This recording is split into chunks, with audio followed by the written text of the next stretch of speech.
Hi everyone. I thought I would do a video response to Jude's video on 11 signs your soul has reincarnated. I'll start by saying that for probably well over 20 years I belonged to a group that was founded by a Hindu man, and so there was a lot of pretty strong belief in reincarnation. And then, of course, I'm very inclined towards Buddhist thought, although Buddhist thought, while that's kind of part of it, it's like not most, at least Western Buddhist practitioners don't really focus on that. But in any case, so I would say that at one point in my life I truly believed in reincarnation, and now I like the idea of it. But I don't know. So there are 11 signs here, and the first is the reoccurring dreams. And I thought, Jude, your example, I have had that so many times, the effort to communicate and being thwarted, whether it's a phone, whether it's sending text messages. Yeah, I've had that one a lot. I don't have a lot of recurring dreams. Sometimes I have dream memories, though, from like a long time ago. Not that this is part of it, but I will have sometimes a dream that I had like 5 years ago will pop into my head, which is kind of a little bit odd. Actually, right now I'm dreaming a lot, but I'm too tired to think a lot about it or process the dream, which is unfortunate. I want to get back to doing that. Out of place memories. I don't know about that one. I do have something that used to happen when I was a child. I had an experience. It happened a lot as a kid, and as I got older, it gradually diminished. But I would do it particularly when I would look in a mirror. And I know I was little because I remember climbing up onto the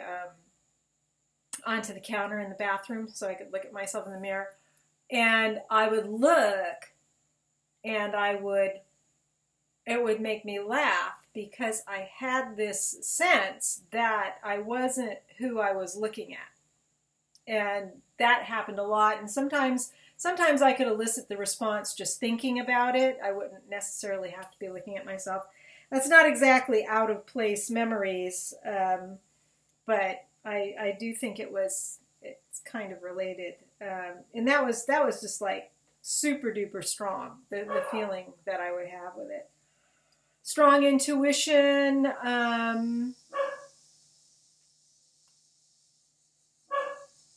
I probably do, but I don't listen to it very often. Deja vu. Yeah, I have experiences of deja vu, and as Jude said, it's when you feel that the exact same experience has happened before. You're in this place, this person is saying something, and you know it happened, but you know it didn't happen. And I have had that. It doesn't occur as often as it used to, but I've been emotionally distracted for a few years now, and I'm just kind of coming back into not being so distracted. Precognition. Sometimes, but now, see, precognition to me says that you know something ahead of time and you're aware that you're knowing something ahead of time. Retrocognition, the way I kind of feel like it's happened to me, is that I go through this process where I think about something and I don't think about it, and then a situation happens, and then I realize after the fact that I knew it was going to happen before it happened. It went through, it went through my head and went out like, wouldn't it be funny to see so-and-so at Costco today? This happened with my sensei once. I thought to myself, wouldn't it be funny to see sensei here? And then it totally went out of my head. And then I saw him, and then I went, oh, wait a minute. I knew I was going to see him there. And my sensei used to call that being in the wa, being in the flow, and that you can eventually kind of get the timing so that it would actually be pre instead of after the fact. But the retrocognition, as far as recognizing like something from the past, like a past life, I can't say I've experienced that to any degree. You feel older than your age reflects. And as Jude said, that was more like when I was a kid. I think I was like called the middle-aged teenager for a while when I was a teen. Wasn't terribly popular either. So, but that's about it. Otherwise, mentally, I'm still young in that I'm intellectually curious and curious about life. Unexplained fears or phobias. I was terribly afraid of flying, like extremely phobic. It's funny because like the first time I flew as an adult, like a young adult, it didn't bother me. But after I had kids, the fear got like really, really bad. But I worked with it. I actually used some anti-anxiety meds and desensitized myself so that I'm not afraid of that anymore.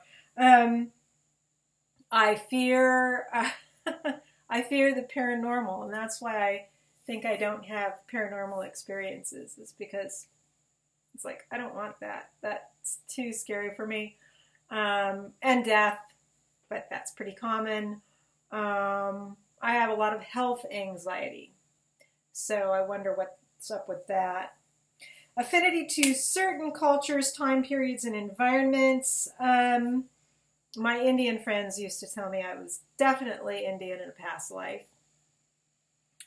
because I had a very, very strong affinity to Indian culture. Mostly Indian, Asian, and then my background is Eastern European, but probably more towards like, I'm Polish background, but I have a real strong affinity towards Russia and Russian culture. You feel the earth is not your home. Well, I can't say that that's true. I am I'm a Capricorn. I've got an awful lot of earth in my chart. No, I definitely feel like this is home, but at the same time, there is that other sense that I would have when I was a kid, that I was something other than this form. So I don't know if that says anything. I've been told I'm an old soul, but I don't know. As inexperienced and immature I feel sometimes, I'm not so sure about that. I would be curious too about things that come really, really naturally for people. Like you don't even have to think about it, like food. I just, it's food and plants and herbs and things like that. I can read about things once and I remember them. And then it's funny with my artistic abilities. I had them when I was a kid. I knew I was really creative, but it was never nurtured. And so when I got to be an adult and started exploring that again, it's kind of like, why haven't I been doing this all along? And that too is sort of an inborn thing. But I try to think back to childhood. That one experience was probably the most profound out of my experiences as a kid. I used to think weird things. I mean, I think that's kind of a weird thing for a kid to think, a kid that's under 10 going, I don't think I'm that person that I'm looking at. So that's enough. That was enough of a experience of something beyond this gross physical plane, I guess. But the thing I also wonder that this didn't say anything about is when you meet people.